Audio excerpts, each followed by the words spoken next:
one of the other ways of trying to understand whether or not the war effort is going well is by listening to our vassals. England is fairly cucked to the United States of America, but I wouldn't say Kash Patel level cucked, right? But there is one country in Europe that is, I think, Kash level cucked, and that country is Germany. And even German leadership has been openly saying that Iran has embarrassed America. So when you got German leadership, Merz specifically, the Chancellor of Germany, Friedrich Merz, the man with the most expensive haircut of all time, with nothing to show for it, coming out and saying Iran is humiliating the U.S., that's when you know things have gotten out of hand. Germany's Chancellor Friedrich Merz questioned the U.S. exit strategy in Iran, warning Washington is being humiliated as Tehran negotiates very skillfully and appears stronger than expected. Speaking to students in Marsburg, he urged a swift end to the conflict, citing mounting economic fallout for Germany. Let's hear what he had to say. The Americans obviously have no strategy. We have seen this very painfully in Afghanistan for 20 years. Da muss man auch wieder raus. Das haben wir ganz schmerzhaft bei Afghanistan gesehen. 20 Jahre. We've seen that in Iraq. Wir haben das im Irak gesehen. Also diese Geschichte so this story is, as I said, gesagt, at least ill-considered. Und ich erkenne im Augenblick I don't recognize at the moment which strategic exit the Americans are now choosing, especially since the Iranians are obviously negotiating very cleverly, and then let the Americans travel to Islamabad and leave again without results. It humiliates an entire nation.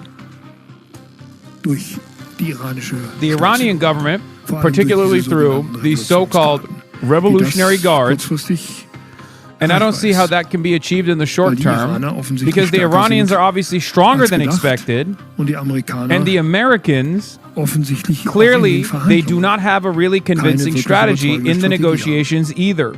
Friedrich Merz, I think, genuinely nutted when America bombed Iran alongside Israel.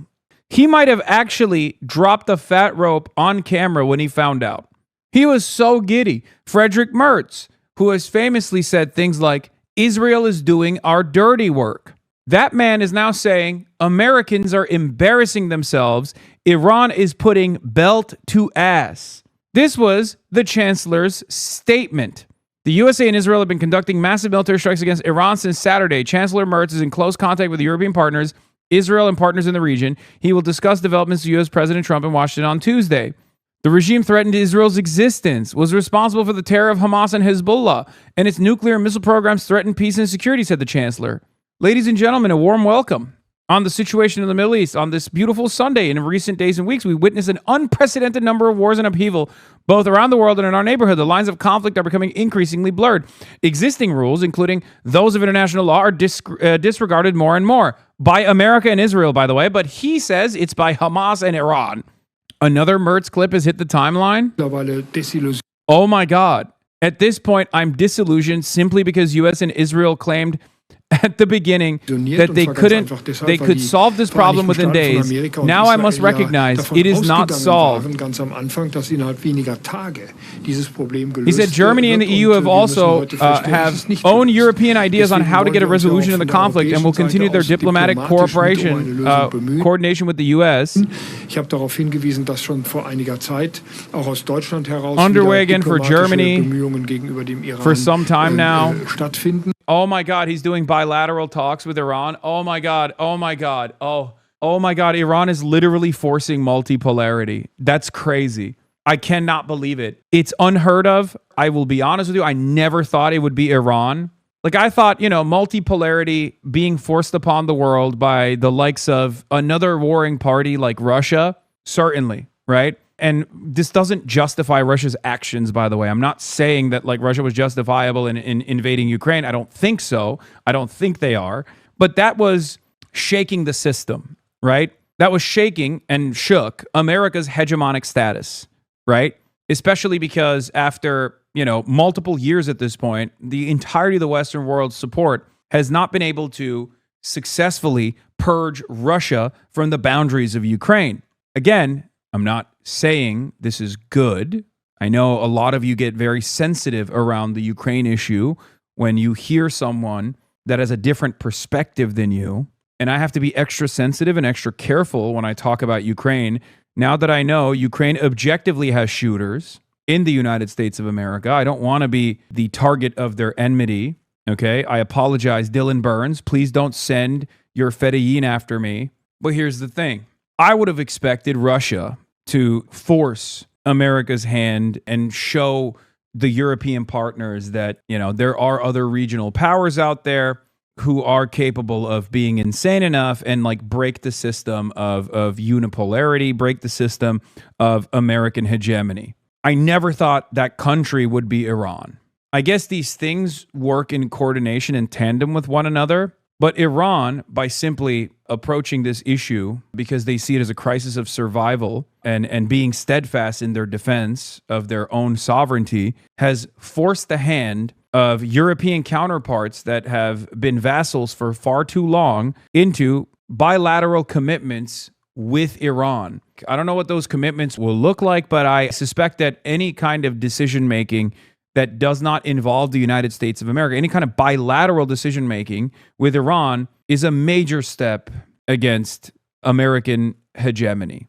And Iran, I think, would not have this much success in getting assurances from European allies if it wasn't Donald Trump leading the helm, leading the war effort. If it was a competent Republican, for example, or if it was a competent Democrat, I think they would do a lot better as far as maintaining relationships. They probably would not have invaded Iran. We know this because even the most insane, the most intensely ultra-Zionist leadership on the Democratic side with Joe Biden objectively did not bomb Iran, right? They were training for the opportunity, and if you believe Amos Hochstein, they were going to do it, but they didn't. Trump did. Trump took it there. And not only did Trump take it there, but Trump has also been undermining its global partners, its NATO partners that are profoundly important to maintaining American military-industrial contracts, maintaining American interests all around the globe, as Mark Rutte has openly admitted, right? I think all of that is the reason why even these goddamn servile cucks that are in charge of great industrial powers like Germany, the economic engine that runs the European Union, are finally saying, yeah, maybe we got to reconsider America's position on the global stage. It's kismet. Some might even assume this was an inevitability considering how vast the American empire was, spread too thin, right? No country can be everywhere all at once and be a domineering force for thousands of years. So there was an inevitability that the end of American empire would come, but I do think Donald Trump has accelerated the demise, for sure. Merz is a waffling cretin, militarizing Germany, radicalizing society, and losing support faster than Starmer, making a takeover by the post-Nazi AfD all but inevitable. Yeah, the bigger question here is if the Americans are as strategically stupid as Merz is saying, why do Germany and the rest of the European leadership insist on tying their future to them? Where is Germany or Europe's independent strategy on Iran? Didn't Merz issue, together with Macron and Starmer, a joint statement at the beginning of the war condemning Iran for the war? Doesn't that make them even more strategically inept when your own public diagnosis is that the ship is sinking and your response is to stay on board? This is just vassalage with editorial commentary, which is even more strategically stupid than whatever Trump is doing.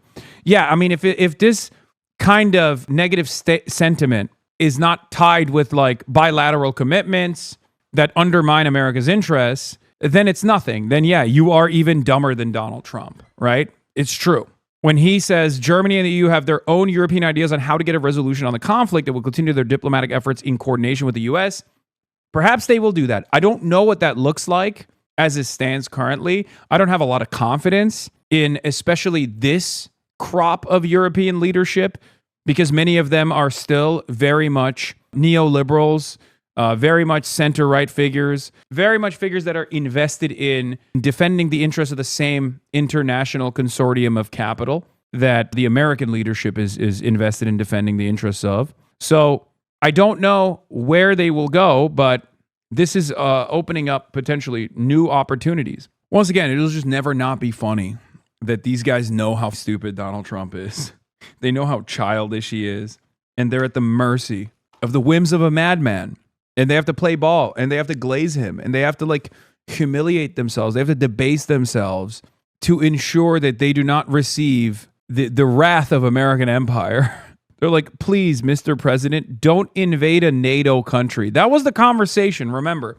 These guys that have talked about how big of a threat Russia is to European security had to now cover their left flank out of nowhere. They were like, what? What do you mean you are going to militarily annex a piece of the European continent? You already have bases everywhere. What are you talking about? And every time Donald Trump gets mad, he floats that shit over and over again.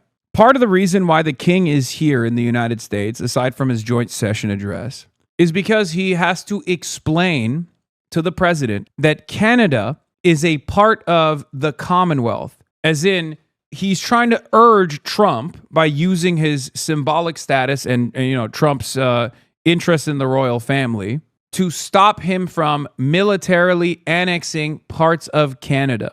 It sounds like a joke. If you were to tell me 20 years ago that this is what would be happening right now, like that the American president was threatening to militarily annex Canada, threatened to militarily annex parts of Europe, and that he had the attitude of a baby, like a child, and that the British king or the queen at the time would have to do a visit to beg the American president not to invade Canada and to remind or educate the person, the American president, that like Canada is a part of the Commonwealth. So you're technically invading, a part of the Great British Empire. I would assume that, I would say that's unbelievable. There's just no shot. The Chancellor of Germany, Friedrich Merz, thinks it's okay for Iran to have a nuclear weapon. This is his number one. He's like, oh, you oppose me? Oh, you want Iran to have a nuclear weapon? Sure, bud. That's what's going on here. The Pope wants Iran to have a nuclear weapon. Friedrich Merz wants Iran to have a nuclear weapon. He's got one speed. This is his only retort. Anyone that says, hey, man, maybe you should stop the international energy markets with your penis. Anytime people say this reasonable thing, Trump's response is, oh, I guess you want Iran to nuke you. He said Pope Leo wants Iran to have nuclear arms. He doesn't know what he's talking about. If Iran had a nuclear weapon, the whole world would be held hostage.